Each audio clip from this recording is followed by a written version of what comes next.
بذین کلام بدم دل دایک شهیدم ام برسنگی هریکîن برسنگی هریخون چه تهدید و gefên dewleta Tirkiye را دادن آنها لبه میدانه لبه کوهنامه لبه جوش و هیجان من ام دبیشن ای دشمن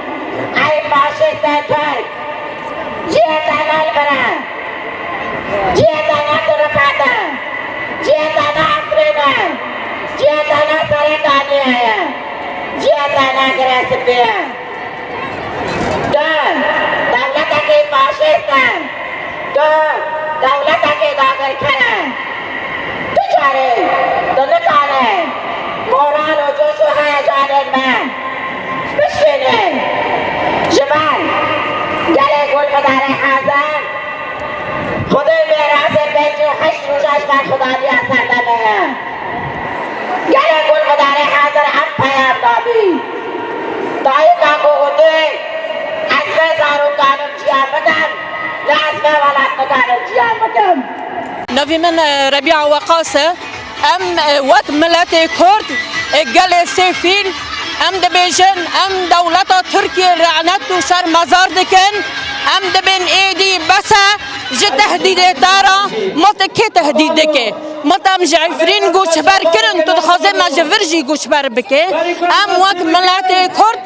جه تهدید تا ناظر ام دبیجن ایدی بسا گوت تم تهدید داده ملتی ترفعت تشاو تهدید لعفرين ظلمات ام جعفرين تا ملتي كرتا زاروك قركرن تا قالو بير قركرن تدخازت الفرجيا بكت تبنافي باكاكا تا ملتي كرد دي تهديد كرن ام دبيجن ام جي تهديد تا ناطرسن ام جي وك ملتي كرد قالو بير وزاروك ام دفدار ترفع دا ام وملتي عرب تفافدنا ام دفدار دانا ما تكي تهديدك ما تجفا قالو بيرا وزاروك ام تاخيرا